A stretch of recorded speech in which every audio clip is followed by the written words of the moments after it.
하나님의 말씀을 함께 보시도록 하겠습니다. 하나님의 말씀은 이사야 60장 1절에서 3절까지가 되겠습니다. 일어나라, 빛을 발하라. 이는 내 빛이 이르렀고 여호와의 영광이 내 위에 임하였음이니라. 보라, 어둠이 땅을 덮을 것이며 캄캄함이 만민을 가리려니와 오직 여호와께서 내 위에 임하실 것이며 그의 영광이 내 위에 나타나리니 나라들은 내 빛으로 왕들은 비치는 내 광명으로 나오리라. 아멘.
다시 한번 기도하겠습니다. 존귀와 영광과 찬양을 받으시기에 합당하신 하나님 아버지, 오늘도 주님께서 사랑하는 자녀들을 통하여 귀한 찬양으로 영광을 받으신 줄로 믿습니다. 믿음으로 드린 찬양, 성령의 충만함으로 드린 찬양이 되게 하시고, 이 시간 우리 모든 회중들도 이 찬양에 동참할 수 있도록 은혜를 덧입혀 주옵소서. 아버지 하나님의 부족한 종에게 말씀 주셨으니 감사하오며, 이 시간에도 주님의 능력으로 귀한 말씀을 대언하기에 부족함이 없도록 늘 항상 함께하여 주옵소서. 오늘 이 시간에도 주의 은혜로 성령의 인도하심으로 하나님의 귀하시는 정 가운데서 이 말씀이 선포되게 하시옵소서. 예수 그리스도의 이름으로 간절히 기도 올리옵나이다. 아멘. 오늘 이 시간에는 구약 성경 이사야 60장 1절에서 3절까지 있는 말씀을 가지고 세상의 빛으로 사는 길이라는 제목으로 말씀을 함께 보도록 하겠습니다. 평상시에 교회를 한 번도 빠지지 않고 잘 다니는 한 상인이 있었는데 친절하고 명랑하고 밝은 표정으로 장사를 하므로 날마다 그의 가게가 번창하게 되어졌습니다. 그러던 어느 날 그의 상가가 불에 타는 바람에 이분 역시 그 모든 가게가 잿더미가 되고 말았습니다. 동네 사람들이 다 그분을 가리켜서 수군거리며 말하기를, 왜 예수를 잘 믿는 저 사람 가게에 불이 났을까? 그런 말을 듣고 있었는데 그 다음날 그 불탄 곳에 이 교회에 잘 다니시는 우리 성도님께서 벽보를 하나 붙였는데, 여러분 이번 일로 실망하지 말고 새로 시작해 보겠습니다 라고 하는 그런 벽보를 붙이게 되었는데, 그의 놀라운 의지를 보고 많은 사람들이 도와주어서 그는 정말로 금방 재기할 수가 있었다, 그런 이야기를 들을 수 있습니다. 여러분들, 우리가 세상을 살면서 때때로 우리는 절망적인 상황을 만나게 되기도 하는데, 그럴 때마다 사람들이 하는 말 가운데서는 이제 더 이상 소망이 없고 길이 없다 라는 그런 절망적인 말을 하는 사람들이 많겠지만, 그러나 그런 가운데서도 어떤 분들은 말씀하기를, 이제부터 다시 시작해 보겠습니다 라고 하는 그런 말씀을 하는 분들도 있을 것입니다. 여러분들, 성도에게 필요한 첫 번째 마음 초심은 어떤 것인가 하면 하나님께 대한 절대적인 신뢰와 하나님 앞에 영광 돌리며 살겠다라는 마음가짐이라고 볼 수 있을 것입니다. 오늘 여러분과 제가 함께 보고 있는 이 말씀을 보게 되면, 여러분들 준비가 없으면 기회가 올지라도 그 기회를 축복으로 연결시키지 못한다라고 하는 그런 내용의 말씀을 보게 되고, 여러분들, 하나님께서 우리를 놀라운 축복의 장으로 이끄시고 우리에게 기회를 주신다 할지라도 준비가 되어 있지 않으면 그 기회가 축복이 되지 못한다 라고 하는 것을 말씀해 주시고 있는 것입니다. 여러분들, 오늘 우리들은 이 말씀을 보면서 축복의 기회를 잡고 예수 그리스도를 믿고 탁월한 인물이 되어 세상의 빛으로 살려고 하면 어떤 마음가짐을 가져야 되는가에 대해서 몇 가지로 말씀을 드리고자 하는 것입니다. 첫 번째로 바른 믿음을 가지십시오 라고 오늘 우리 성경은 우리에게 말씀해 주시고 있는데, 여러분들, 오늘 1절에 있는 말씀을 보게 되면 일어나라 빛을 발하라 라고 하는 말씀으로 시작을 하고 있습니다. 여러분들, 낙심 중에 있는 우리들을 향해서 우리를 권면해 주시는 분이 일어나라고, 빛을 발하라고 하는 이런 말씀을 해 주신다면 정말로 낙심했던 마음에 기분이 매우 좋아지고 정말로 그 말씀처럼 빛을 발하는 삶을 살고 싶다라는 그런 생각을 할 수도 있을 것입니다. 그러나 여러분들, 여기서 일어나라고 하는 말은 믿는 사람답게 올바르게 살라라는 그런 말씀이라고 생각할 수가 있고, 여러분들, 믿음이 올바르게 되면 태도와 언어도 바르게 되고 생각도 바르게 되고 우리의 삶도 바르게 되어질 줄로 믿는 것입니다. 여러분들, 우리가 살아가고 있는 이 시대는 상당히 어두움이 드리운 시대라고 이야기할 수 있을 것입니다. 우리하고 거리는 좀 멀기는 하지만 러시아와 우크라이나 사이에 전쟁이 몇 달 동안 계속 진행 중에 있습니다. 수많은 사람들이 죽고 군인들도 민간인들도 많은 사람들이 그야말로 전쟁의 참화로 세상을 떠나고 있습니다. 세계의 대곡창인 이 우크라이나, 러시아가 곡물을 수출하지 않아서 전 세계가 그야말로 물가가 폭등되어지는 그런 시대를 살고 있기도 합니다. 여러분들, 우리는 또 지나간 몇 년 동안 계속해서 코로나19 바이러스가 변이에 변이를 거듭하면서 수많은 사람들이 교회에 출석을 하지 못하는 그런 일들이 계속되고 있습니다. 자, 여러분들, 오늘 우리들은 이와 같은 시대를 살면서 이 시대에 가장 필요한 사람은 정말로 올바른 믿음을 가지고 있는 사람이다 라고 그렇게 말씀을 드릴 수 있을 것입니다. 외면적인 것보다는 내면적인 것에 진정한 행복이 있고, 비본질적인 것보다 본질적인 것에 행복이 있다는 사실을 우리들이 잘 알아야 될 것입니다. 교회가 얼마나 규모가 크냐, 또는 자체의 건물이냐, 교인 숫자가 많으냐, 자체의 기도원을 가지고 있느냐, 높은 사람들이 많이 다니냐에 따라서 좋은 교회, 나쁜 교회가 결정되는 것이 아니라, 여러분들 올바른 마음가짐을 가지고 있는 성도들이 존재한다라고 한다면 그 교회의 규모에 크고 작기에 상관이 없이 하나님이 쓰시는 귀한 교회라고 이야기할 수 있습니다.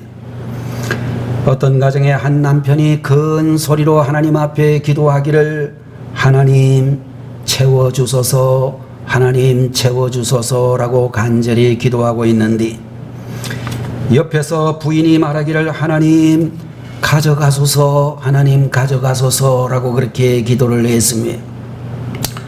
여러분들, 한 가정의 부부가 같은 시간 같은 장소에서 기도를 하는데 남편은 채워달라고 기도하고 부인은 가져가려고 기도하는 것이 너무 이상해가지고 그 기도가 끝난 다음에 부인이 남편한테 왜 남편이 기도할 때 그렇게 기도하느냐고 물었더니 그 부인 되시는 분이 말씀하기를 자기 남편은 하나님이 아무리 채워주고 또 채워줘도 자기만 알기 때문에 차라리 자기만 생각하는 이기주의자라면 없는 것이 낫겠다는 생각이 들어서 하나님 가져가라고 그렇게 기도한다고 이야기했습니다.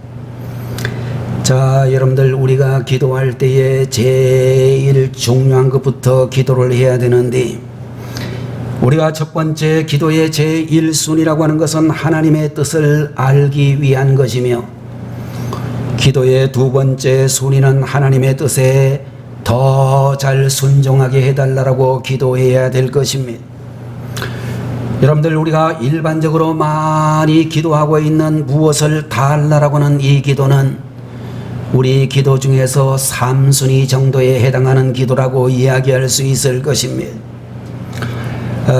여러분들, 선한 영향력을 끼치고 좋은 사람을 키우고 하나님의 일을 많이 하기 위해서 우리는 먼저 하나님의 뜻을 알게 해달라고, 그리고 하나님의 뜻에 더 순종 잘하는 성도가 되달라고 그렇게 기도해야 될 줄로 믿습니다.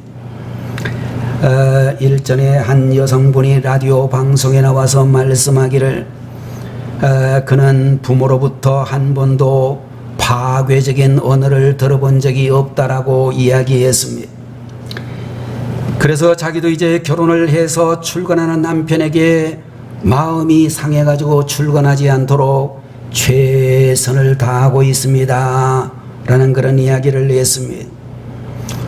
그래서 사회하시는 분이 말하기를 왜 그렇게 합니까? 라고 물었더니 이 분이 말씀하기를 자기 때문에 남편의 마음이 상해서 출근을 하게 되면 남에게 나쁜 영향력을 미치게 될까봐 차라리 나 한 사람 속 썩는 것이 낫지라는 생각을 하고 그렇게 참는다라고 이야기를 했습니다. 여러분들, 요사이 우리 아이들을 보게 되면 정말로 아이들 키우기가 대단히 어려운 시대로구나, 이런 생각을 하게 되어집니다. 여러분들 요사이 텔레비전의 상담 프로 중에 금쪽 같은 내 새끼라고 하는 그런 제목이 있는 상담 프로그램이 있는 것을 볼 수 있습니다. 거기를 보니까 남편도 아내도 자식들도 그냥 봐서는 이상한 것을 느끼지 못하겠는데, 정말로 그 아이들에게 심각한 정서적인 정신적인 문제가 있어서 전문가의 도움이 굉장히 필요하다라는 고하는 것을 느낄 수밖에 없을 것입니다. 여러분들 어떤 교회에서 교회를 건축하는 대공사를 시작했는데, 이 교회의 담임 목사님에게는 건축회사를 잘 운영하고 있는 친동생 집사님이 있었지만 그 동생에게 건축을 맡기지 아니했다라고 하는 것입니다. 동생에게 맡기게 되면 교회에서 정당한 요구를 하기가 좀 어려워지고 결국 교회에다가 누를 끼칠 수 있다라고 하는 그런 생각 때문에 동생이 자기 교회에 이렇게 출석을 하는 가운데 건축회사를 직접 경영하고 있는 중에 있었지만 그에게 건축 공사를 맡기지 않았다라고 하는 것입니다. 동생도 담임 목사님인 형님의 마음을 잘 이해를 하고 전혀 속상해하지 않았다라고 하는 이야기를 들으면서 정말로 목사님과 집사님, 건축회사 사장인 집사님 두 분 다 올바른 믿음을 가지고 있는 분들이구나, 그런 생각을 하게 되어질 것입니다.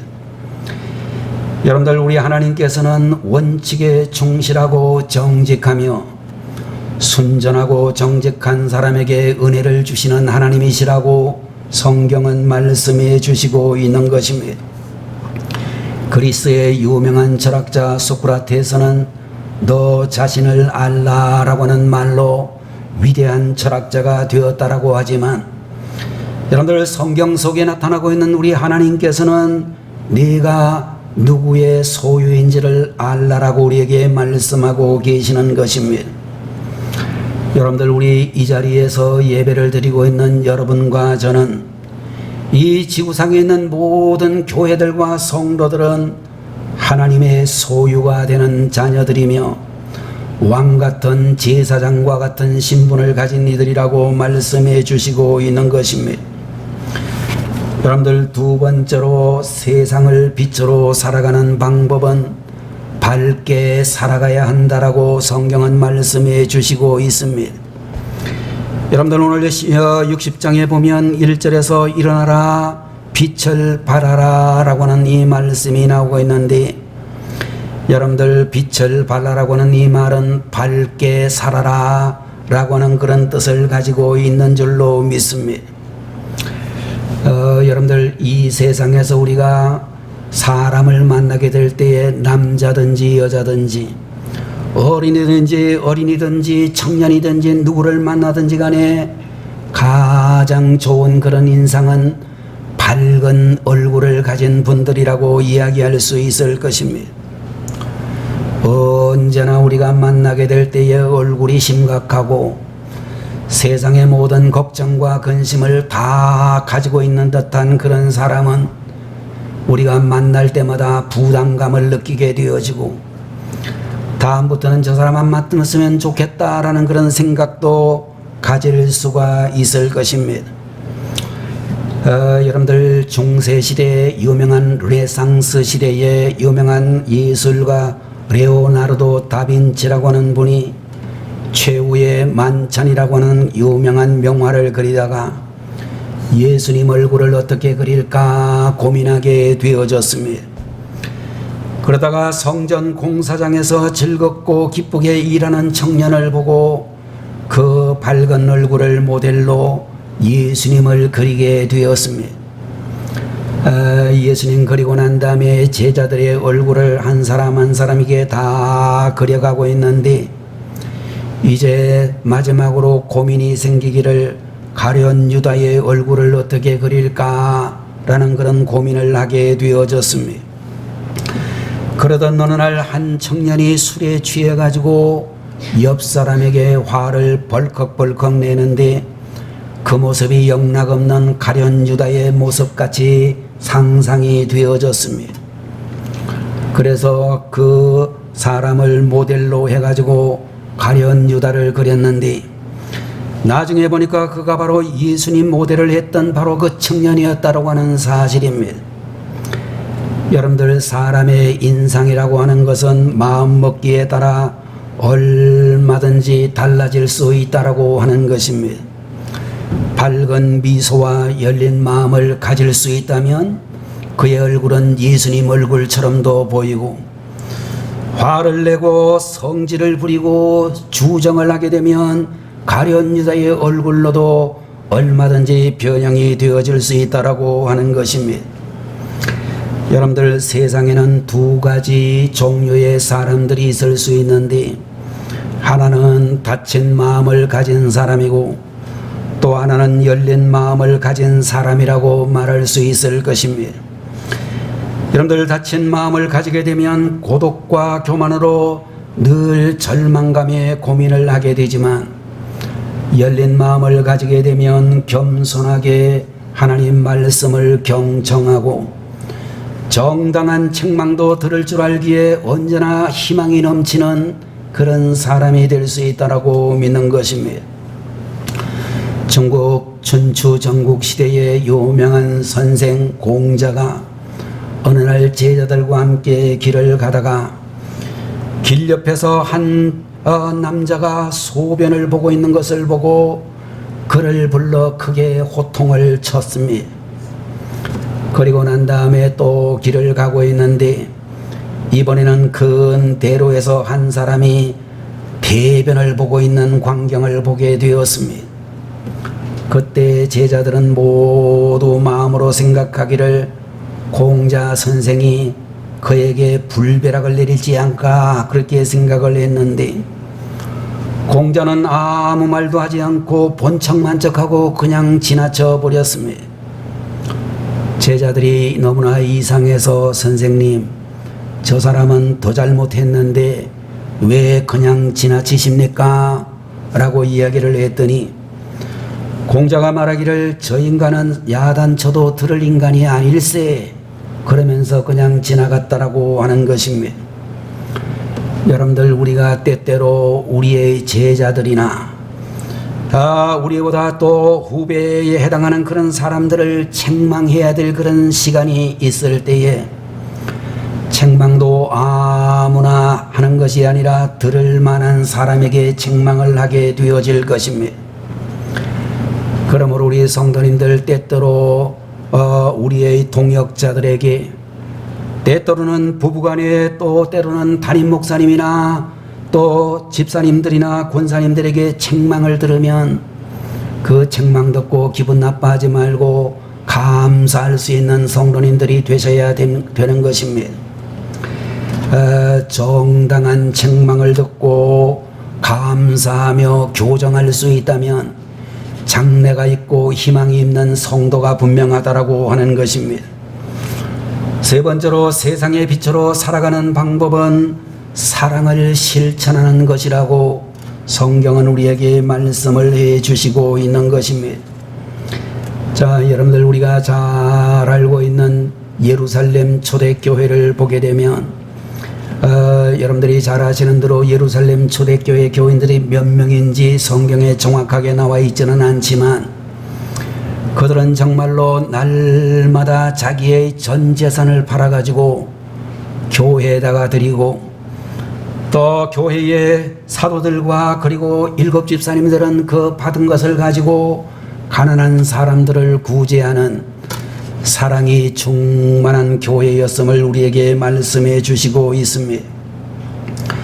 여러분들, 믿지 않는 세상의 불신자들이 믿는 성도들에게 가장 기대하는 것이 있다면 그분들은 교회가, 성도들이 세상을 사랑하는 것이라고 그렇게 알고 있습니다. 어떤 사모님께서 간증하신 이야기인데, 이분은 아주 나이가 어렸을 때에 어머니로부터 상처를 많이 받고 자랐습니다. 그래서 정말로 이분이 가지고 있는 유일한 소망은 하루빨리 시집가 가지고 집을 탈출하는 것이 이분의 소망이었습니다. 마침내 그 소원이 이루어져 그는 시집을 갔는데, 그런데 시집 가서 보니 시어머니가 치매에 걸려가지고 결혼 전보다 고통이 훨씬 더 심한 그런 환경이 되어졌습니다. 그런데 이 사모님은 시집 가고 난 다음에 참으로 중증 치매에 걸린 시어머니를 만났지만 이미 그때는 신앙이 아주 깊어져서 성령께서 그 모든 고통을 이길 수 있는 힘을 그에게 주셨다라고 간증을 하고 있습니다. 어느 날 목사님께서 출타를 하시고 사모님이 잠깐 외출을 하고 돌아와 보니 그 치매에 걸린 시어머니께서 냉장고에서 1000ml짜리 정말로 우유를 꺼내가지고 다 마시고 설사를 하셔서 그야말로 오물범벅이 되어져 앉아 계셨습니다. 그럴 때에 이 사모님의 입에서 짜증 대신에 찬송이 터져나왔는데, 우리가 잘 알고 있는 복음성가 중에 주님과 같이 내 마음 만지는 분은 없네, 오랜 세월 찾아 난 알았네, 내겐 주밖에 없네 라고는 찬송을 부르면서 하루 종일 오물 청소를 하면서 몸은 힘들었지만 성령께서 시어머니의 처지를 이해하고 사랑하는 마음을 주셨다라고 그렇게 간증을 했습니다. 부활하신 예수님께서 갈릴리 바다에서 베드로를 향하여 말씀하기를 네가 나를 믿느냐 이렇게 말씀하지 아니하시고 네가 나를 사랑하느냐라고 하는 그런 질문을 하신 것을 우리들은 요한복음 제21장의 기사를 통해서 보고 있습니다. 여러분들, 우리는 물론 믿음이 제일로 중요하지만 이 믿음의 기초는 사랑이라고 말씀을 드려야 된다는 것입니다.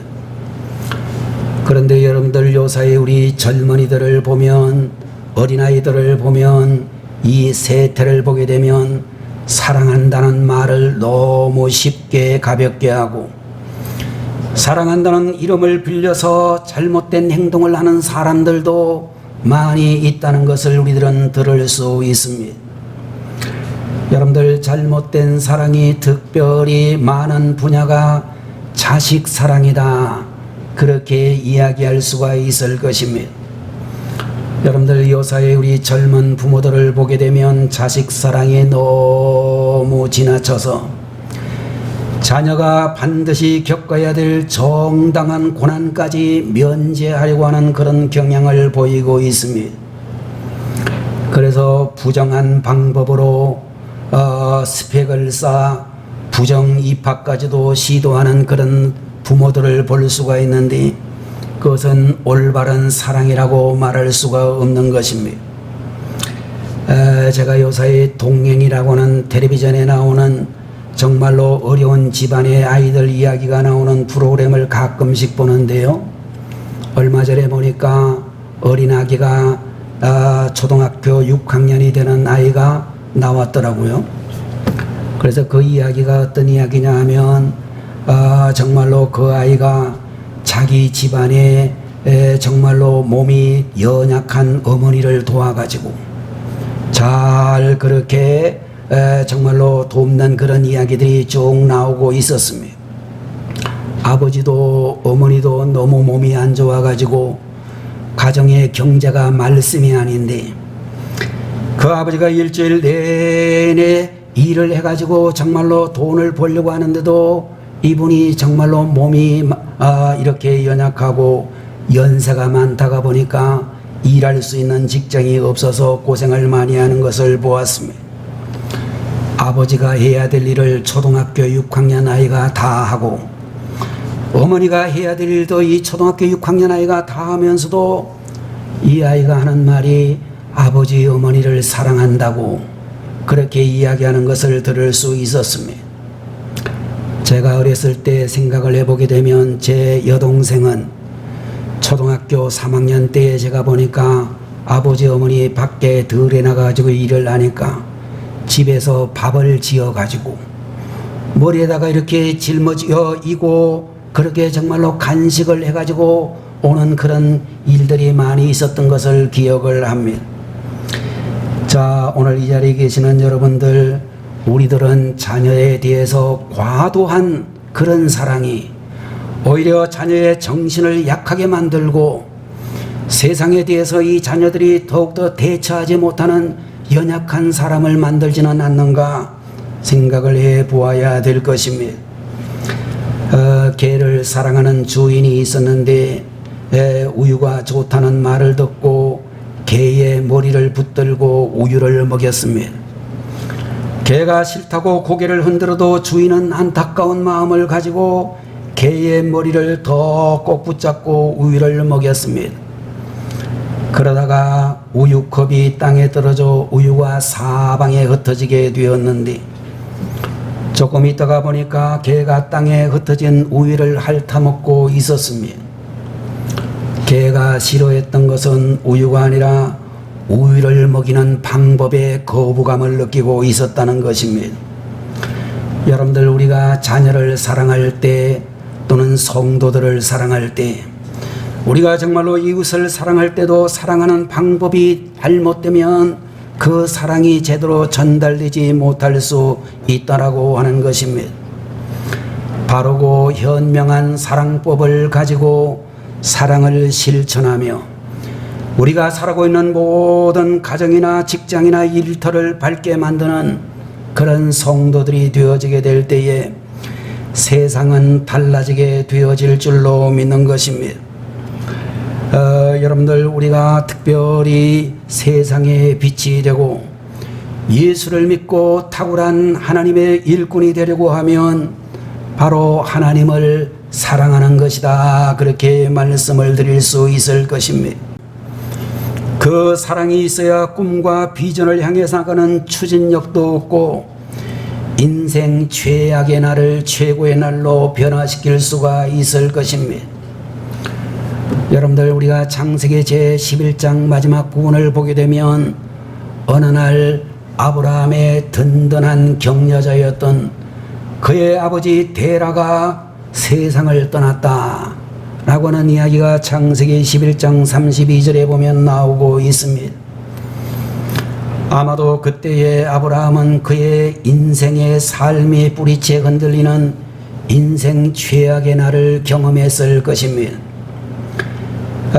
여러분들, 데라의 죽음을 언급한 구절 바로 다음에 나오는 창세기 12장 1절을 보게 되면 그 죄악의 날이 아브라함을 향한 하나님의 계획을 진전시키는 것을 볼 수 있는데, 아브라함아, 너는 너의 본토 친척 아버지의 집을 떠나 내가 내게 지시하는 땅으로 가라는 하나님의 명령을 받게 되어졌습니다. 최악의 그런 순간에, 최악의 그런 환난의 시간에 하나님께서는 가나안 땅의 꿈과 비전을 그에게 주시고 아브라함을 갈대아 울에서 불러주셨다라고 말씀해 주시고 있는 것입니다. 연로한 아버지 데라의 건강 문제 때문에 아브라함은 그동안 가나안 땅으로 떠나가지 못하고 하란에서 머물러 있었습니다. 존경하고 사랑하던 아버지 데라가 죽자 하나님은 아브라함에게 가나안 땅에 대한 거룩한 꿈과 비전을 새롭게 일깨워 주시고 아브라함은 하나님의 음성을 듣고 다시 거룩한 꿈과 비전을 향해 전진하게 되었다라고 말씀하고 있는 것입니다. 존경하는 아버지 데라의 죽음이란 죄악의 날이 가나안 땅의 꿈과 비전을 향한 전진이라는 최고의 날로 바로 연결이 되어졌습니다. 여러분들, 우리 하나님께서는 로마서 8장 28절에 있는 말씀과 같이 합력하여 선을 이루어 주시는 하나님이시라고 말씀해 주셨습니다. 합력된 선의 역사가 나타나려고 하면 두 가지 전제 조건이 로마서 8장 28절에 나오는데, 첫 번째로는 하나님을 사랑하는 것이라고 했고, 두 번째 조건은 하나님의 뜻대로 거룩한 꿈과 비전을 향해 나가는 것이라고 말씀해 주시고 있는 것입니다. 여러분들, 우리는 계속해서 창세기 12장 1절 이하를 보게 되면 가나안 땅에 도착한 아브라함에게 기근이라고는 죄악의 날이 펼쳐지게 되었습니다. 그래서 애굽으로 내려가기는 내려갔지만 나중에 애굽에서 나올 때는 엄청난 거부가 되어져 나오게 되었다라고 말씀해 주시고 있습니다. 여러분들, 우리가 신앙생활을 함에도 불구하고 우리의 인생사에서는 물질적인 기근을 만날 때가 있을 것입니다. 그러나 그때가 된다고 할지라도 하나님을 변함없이 사랑하고 교회에 대한 애틋한 사랑을 포기하지 않고 하나님이 주신 거룩한 꿈과 비전을 포기하지 않으면 이전보다 더욱더 물질적인 은혜를 입고 우리는 참으로 역전의 은혜와 축복을 경험하게 되어질 것입니다. 예수님을 보게 되면 예수님에게 죄악의 날은 십자가를 지신 금요일이라고 이야기할 수도 있을 것입니다. 그날은 나쁜 금요일, 배드 프라이데이라고 이야기할 수도 있는데 영어권에서는 그날을 좋은 금요일이라고 그렇게 부르고 있는 것을 볼 수 있습니다. 왜냐하면 예수님께서 십자가를 지신 죄악의 날이 인류에게는 구원의 길이 열린 최고의 날이 되었기 때문인 것입니다.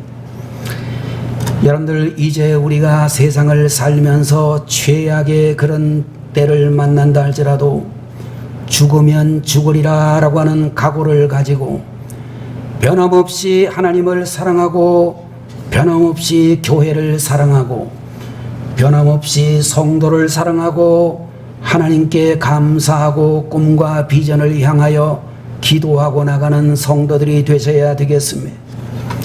여러분들, 그렇게 될 때에 우리 하나님은 최악의 날을 최고의 날로 만들어주시는 역전 드라마 같은 인생을 우리에게 보여주실 것입니다. 합력하여 선을 이루어주시는 하나님을 신뢰하고 더욱 하나님을 사랑하고 꿈과 비전을 향해 나가는 2002년 남은 시간들이 되시기를 주님의 이름으로 축원합니다. 기도하겠습니다. 거룩하신 우리 아버지 하나님, 오늘 이 시간에도 세상의 빛으로 살아나가는 길에 대하여 저희들에게 말씀해 주시니 감사드립니다. 올바른 믿음을 가지고 밝게 살아가며 사랑을 실천하는 성도들이 되게 하셔서 참으로 우리 하나님께서 최악의 시간을 최고의 시간으로 변화시켜 주시는 그런 은혜를 경험하게 하시고 2022년을 최고의 축복의 해로 만들어 나가는 하나님의 자녀들 되게 해 주옵소서. 오늘도 주신 말씀을 마음에 담고 이 말씀대로 순종하는 주의 종들이 되게 하옵소서. 예수님의 이름으로 간절히 기도 올리옵나이다. 아멘. 다 같이 기도하겠습니다. 지금은 길이요 진리요 생명이 되시는 우리 주 예수 그리스도의 무한하신 은혜와 우리 아버지 하나님의 극진하신 그 사랑하심과 성령님의 감동 감화하시고 위로 인도 내주 충만 역사 교통하심이 세상의 빛으로 살아가기 원하는 모든 주님의 사랑하는 성도들 머리 위에, 저들의 가정과 가족들과 사업장 위에, 우리 대한민국 모든 백성들 머리 위에 지금부터 영원토록 함께 하시기를 간절히 축원하옵나이다. 아멘.